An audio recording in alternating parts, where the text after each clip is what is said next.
Thank you for reviewing the annual training on child abuse and trafficking reporting requirements for NEISD employees. This training will review your role as a mandated reporter and the procedures related to reporting that are required by the district.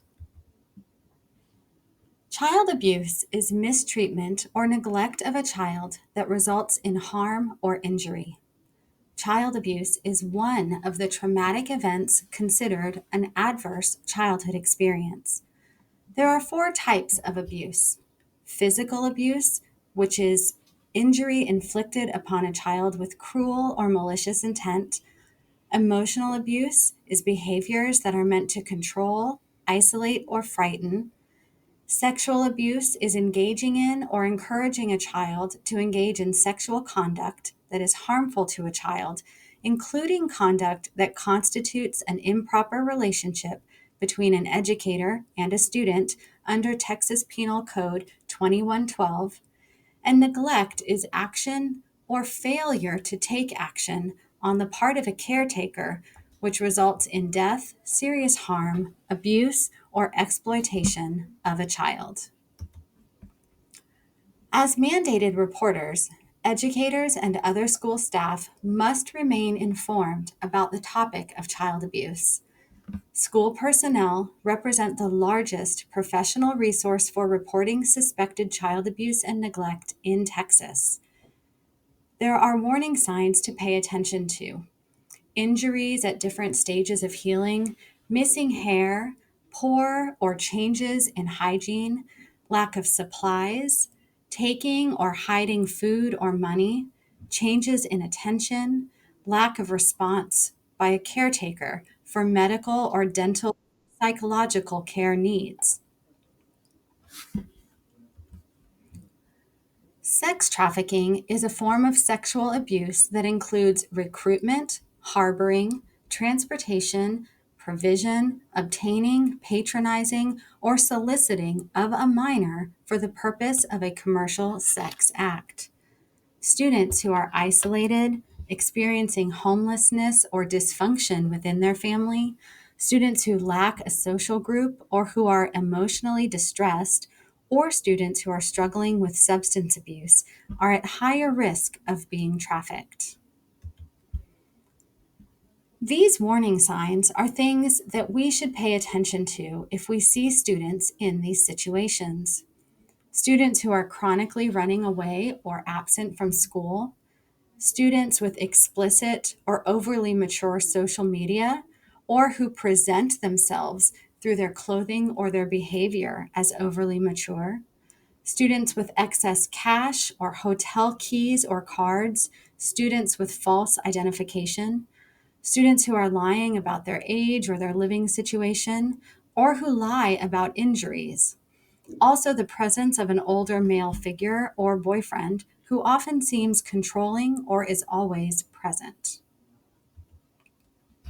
Again, our greatest role as educators in keeping students safe from abuse and neglect is our job to notice the signs and changes in our students. Simply by noticing, we might help a child who is confused or ashamed to disclose the abuse, or a student who may not even know that what they are experiencing is abusive behavior.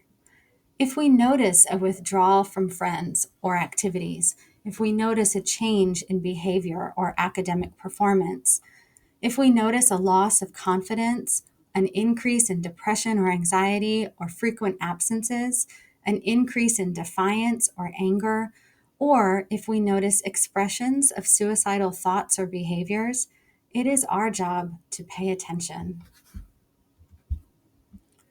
So, what should you do if a student shares something that worries you that they may be a victim of abuse or neglect? First, know that our role as educators is to report suspicion, not to confirm the abuse. Therefore, you do not need to investigate your worries. Try to remain calm.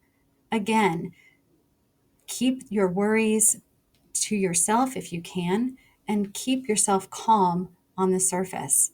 Make sure that you believe the child. Listen, but leave the questioning to the professionals. Try to keep your own emotions under control. Become a safe space for the child. Bring them with you to the school counselor or call someone to you if you need support through the situation. Do not take photos or videos. If a professional has a reasonable cause to believe that a child has been abused, as defined by the Texas Family Code 261.001, the professional shall make a report to the Department of Family and Protective Services or law enforcement no later than 24 hours after the professional first has a reasonable cause to believe that the child has been abused or neglected. This is a change in the hours provided for making a report from 48 hours now to 24 hours for a professional to report after first having a reasonable cause to believe a child has been abused or neglected. Please note this change in hours as you have less time now to make your initial report. If the situation is life-threatening or requires immediate help, call 911 or your local law enforcement agency right away. Please note that while Northeast Police Department is always available to assist and support you, notifying NEPD does not meet your requirement for notifying local law enforcement for reporting purposes only. Next, report any situations needing immediate help to DFPS by phone at 1-800-252-5400. If you suspect abuse or neglect, but the child is not in immediate danger, you may report to the Department of Family and Protective Services online at the Texas Abuse Hotline or by phone at 1-800-252-5400. If the suspected abuse involves human trafficking, you must report it to both the Department of Family and Protective Services and to local law enforcement, the National Human Trafficking Hotline, or the Texas Department of Public Safety.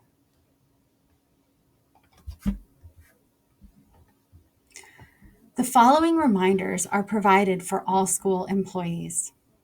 Do not investigate any situation yourself. Leave the investigation to trained professionals. When in doubt, report. And you must report your suspicion yourself. You may not tell someone else and hope that they report for you.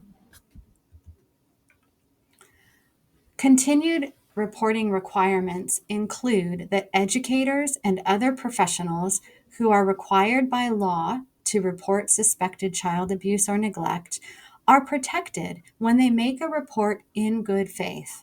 This means if you believe a child may be in danger and you report it, you cannot be sued or charged with a crime for making that report. However, not reporting suspected abuse is a serious matter.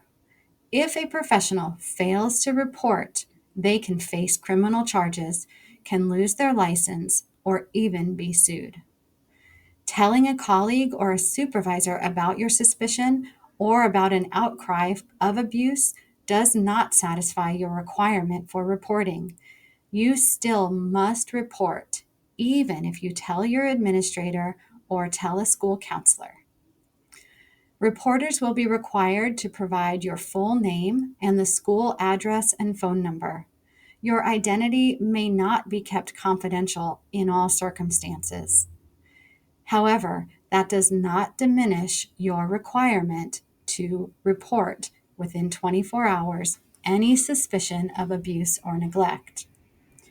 If you need support in your reporting, your school counselors are here to help you navigate the reporting system. Please don't hesitate to ask for help. After reporting to the Department of Family and Protective Services and to law enforcement, NEISD employees are further required to notify their campus principal and the school counselor. Please send an email with the student name, ID number, grade, and the DFPS reference number from the report that you made. The principal will notify their executive director that a report was made and provide the reference number of the report.